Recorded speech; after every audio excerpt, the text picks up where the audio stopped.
Claude Blanche-Maison, c'est l'édito de la matinale.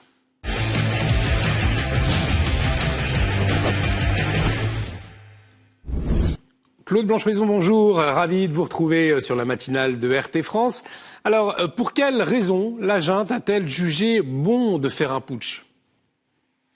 La junte a été surprise par le résultat des élections du 20 novembre dernier en Birmanie, des élections législatives qui ont donné une énorme majorité au parti de Aung San Suu Kyi, c'est-à-dire au parti démocratique qui la soutient.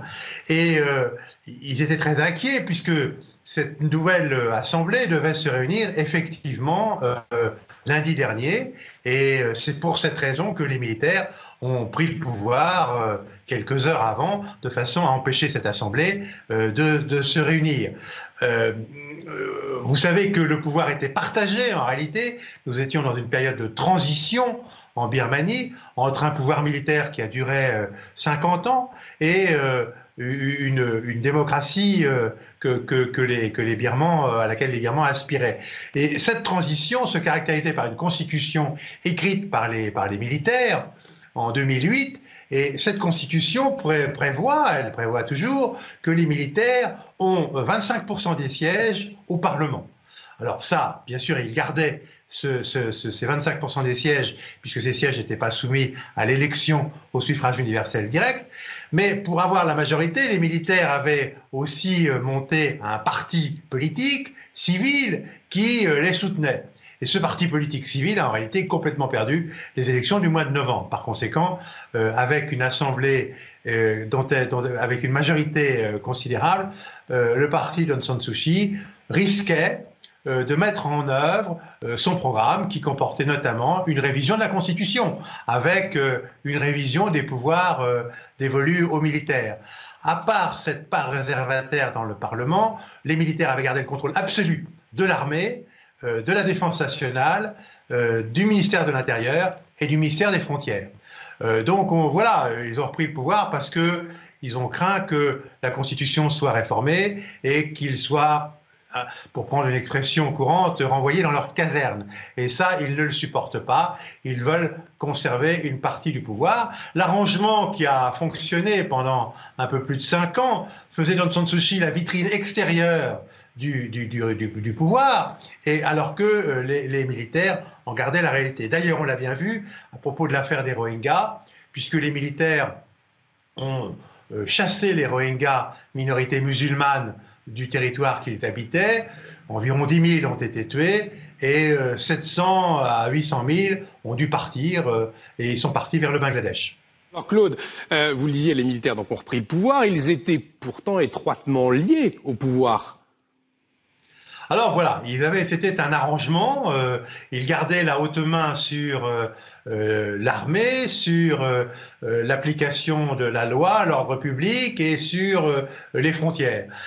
Et dans le fond, cet arrangement leur convenait, mais ce qui ne leur convenait pas, c'est que le parti d'Aung San Suu Kyi, devenant majoritaire, risquait de bousculer cet équilibre, de réformer la Constitution. Et puis, par ailleurs, ce parti avait lancé une vague campagne anticorruption. Les militaires ne sont peut-être pas beaucoup plus corrompus que d'autres politiciens en Birmanie, je ne le sais pas, mais évidemment, l'arrangement leur permettait aussi d'avoir accès à un certain nombre de marchés publics à travers leur maîtrise du ministère de la Défense et du ministère de l'Intérieur, et par conséquent, ils craignaient aussi de perdre cette manne. Alors tout ça combiné fait que, eh bien, tout simplement, ils sont revenus à la case départ, ils ont repris le pouvoir. Ils promettent des élections dans 1 an, voire parce qu'ils ne font les élections que s'ils sont assurés de contrôler le système qui suivra. Et Aung San Suu Kyi ayant été échaudé par ce régime de partage du pouvoir, probablement n'acceptera pas à nouveau une expérience du même type. Par ailleurs, les militaires doivent être surpris puisque les manifestations sont énormes, beaucoup plus importantes qu'ils ne le pensaient. Évidemment, la démographie a changé en Birmanie, les jeunes manifestent et n'acceptent pas le retour d'une junte militaire au pouvoir. Et qu'en pense le puissant voisin, la Chine et les pays tiers ?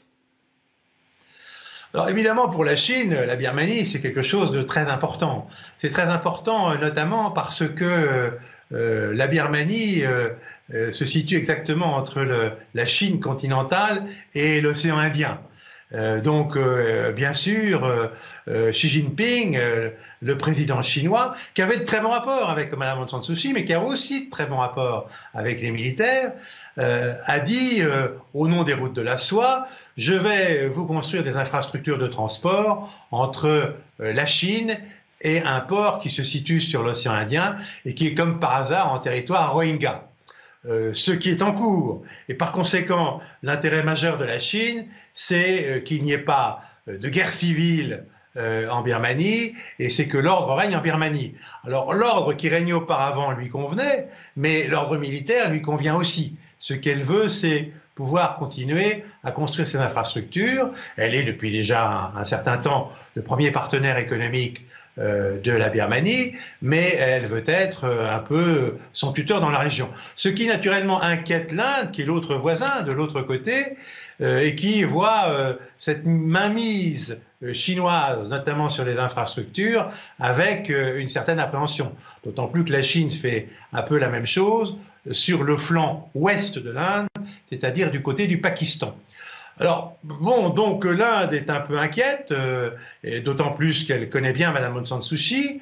La mère d'Aung San Suu Kyi a été ambassadrice de la Birmanie à New Delhi en 1960, pendant quelques années, et par conséquent, elle était très à l'aise avec Madame Aung San Suu Kyi, elle l'est moins avec les militaires.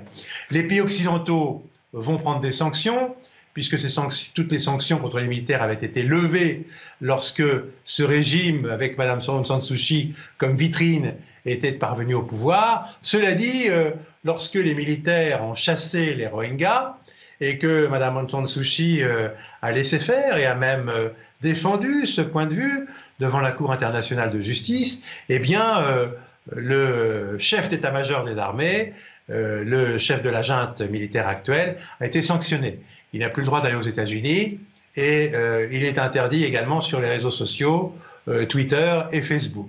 Ce sont des sanctions personnelles qui sont dues au traitement qui a été fait aux Rohingyas. Là, il est probable que malheureusement, il y aura des sanctions plus lourdes. Probablement pas des sanctions économiques, parce que les sanctions économiques, c'est le peuple birman qui en souffrirait. Et il souffre déjà beaucoup de la situation actuelle à cause de la pandémie du Covid. L'Inde, à ce sujet, avait promis de donner 1 million de doses de son propre vaccin, du vaccin indien, au Myanmar, puisque c'est le nom actuel de la Birmanie, et il est probable que ces vaccins seront livrés. Merci beaucoup Claude Blanchemaison. L'expertise internationale de Claude Blanchemaison, c'est tous les mardis matins dans l'édito de la matinale.